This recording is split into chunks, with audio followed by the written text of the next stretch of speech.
But first, tonight's top story. The coffin of Gino Gallagher remains at his home in West Belfast tonight after the RUC moved in to stop the planned paramilitary send-off for the man said to have been the head of the INLA terror group. The burial has been rearranged for tomorrow, and Republican spokesmen are calling on nationalists to turn out in numbers. Conor Macaulay reports on today's standoff. The INLA had claimed Gino Gallagher as a staff officer in its organisation, and inside his house he was given full paramilitary honours.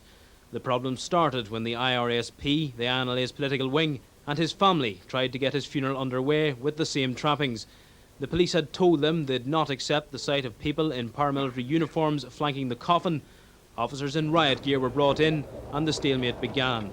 For several hours the RUC and representatives of the IRSP tried to reach a compromise, at one point assisted by Father Alec Reid, the Clonard priest who'd helped broker the IRA ceasefire. But just as it seemed some sort of deal might be struck, the coffin was suddenly brought out of the house with up to a dozen masked men and women alongside. The police moved in immediately.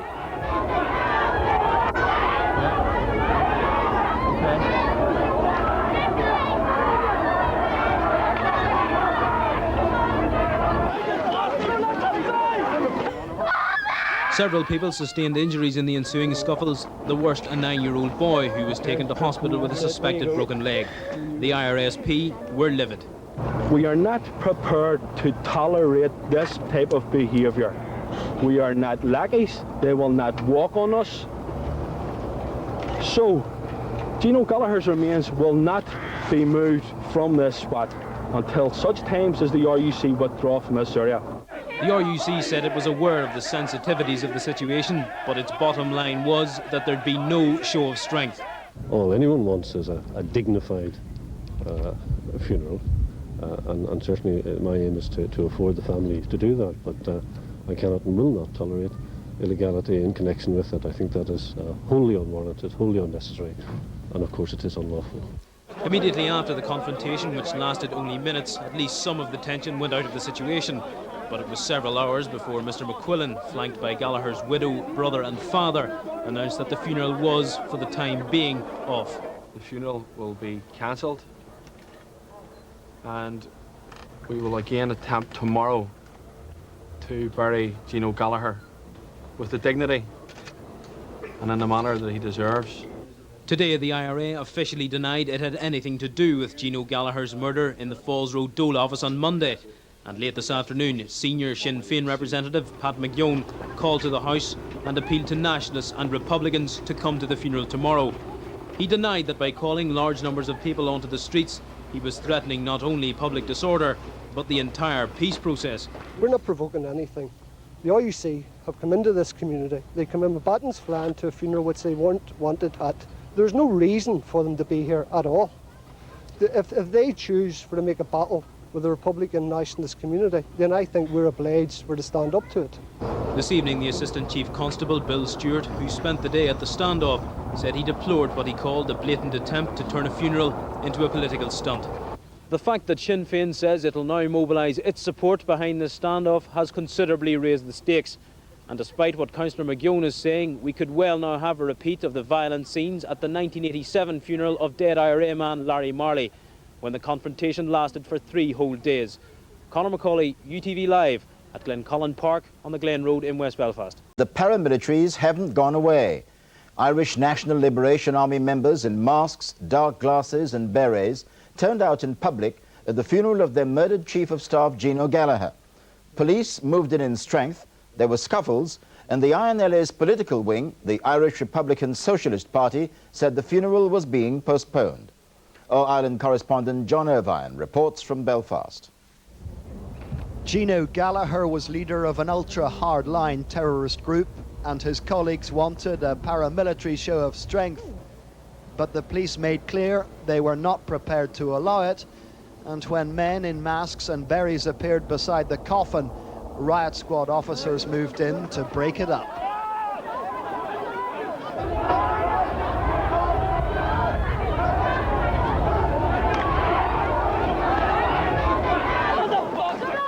Tensions had been running high and ugly scenes quickly developed.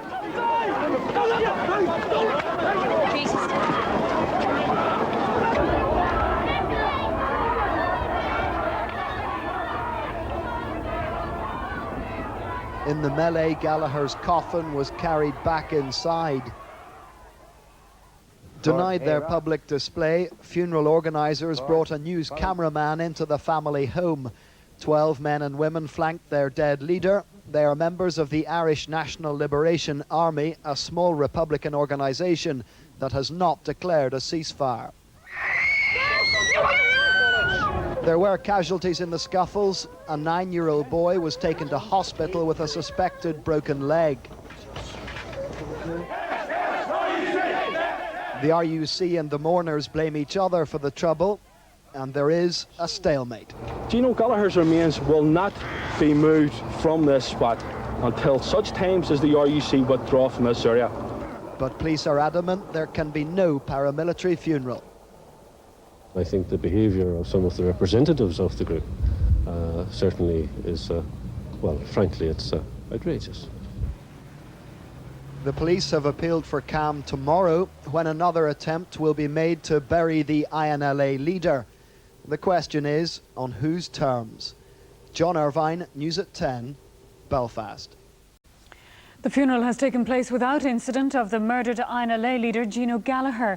It was postponed yesterday after scuffles between the police and mourners when people wearing masks and paramilitary-style uniforms tried to escort the cortege.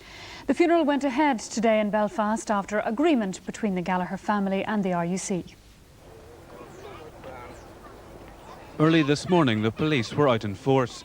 But as negotiations progressed, they withdrew from the area around the Gallagher home in Glencullen in West Belfast.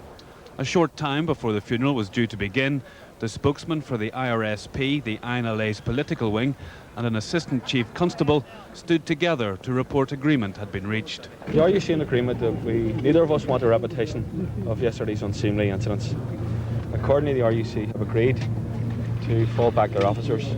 The Gallagher family and the IRSP accordingly are letting the funeral go ahead. That's all I have to say. Agreement has been reached with the representatives of the family of Gino Gallagher that the funeral should proceed today without the repetition of yesterday's events when masked persons attempted to escort the cortege. In view of the assurances given, arrangements have been made to police the funeral accordingly and facilitate its peaceful and dignified removal to Milltown.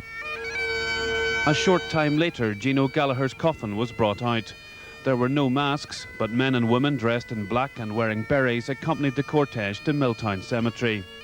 There, in the graveside oration, Gino Gallagher was described as a man who saw the current peace process as fatally flawed, but who accepted there could be no unilateral return to violence. Mourners were told his death was a political assassination, carried out by people who had acted as the agents of the British. INLA blamed for fierce gun attack on a policeman's home in Moy. But an INLA leader's funeral passes off peacefully at the second attempt. The funeral of leading INLA man Gino Gallagher went ahead without incident today after a deal was struck between mourners and the police. There were clashes yesterday when police intervened to prevent a masked colour party accompanying the cortege. Conor Macaulay reports. After yesterday's stalemate and the rallying call for Republicans to attend day 2 of INLA man Gino Gallagher's funeral, there have been fears of more violent clashes. But during the night, mediators, including those who'd helped settle last summer's Drumcree standoff, were at work, and by morning a deal had been struck. Neither of us want a repetition of yesterday's unseemly incidents. Accordingly, the RUC have agreed to fall back their officers. The Gallagher family and the IRSP accordingly are letting the funeral go ahead. That's all I have to say. Has there been a deal on uniforms? That's all I have to say. Okay, we just asked Mr. Stewart. Mr. Stewart, Ladies and gentlemen, agreement has been reached with the representatives of the family of Gino Gallagher that the funeral should proceed today without the repetition of yesterday's events when masked persons attempted to escort the cortege. In view of the assurances given, arrangements have been made to police the funeral accordingly and facilitate its peaceful and dignified removal to Milltown. Thank you. Police, who at one time numbered close to 500, pulled back. The IRSP didn't admit it, but they'd given a commitment that the colour party accompanying Gallagher's cortege would not be masked. That smoothed the way sufficiently for the funeral to finally get underway 24 hours behind schedule.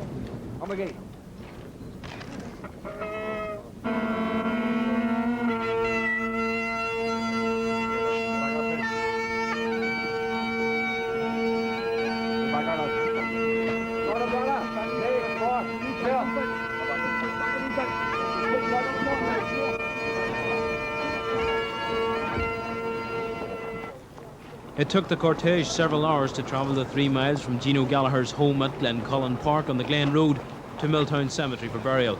Up to 500 mourners followed behind as police kept a discreet distance front and back. At the INLA plot in Milltown, Gallagher's wife was given the paramilitary trappings from the coffin, beret, gloves, the tricolour and the INLA's own flag, the Starry Plough. Messages from Republican prisoners were read out and a statement from the IRSP ruling executive which said there would be no retaliation for Gallagher's murder. Our response will be calm, measured and considered, and at all times political. For while personally our hearts may cry for immediate vengeance,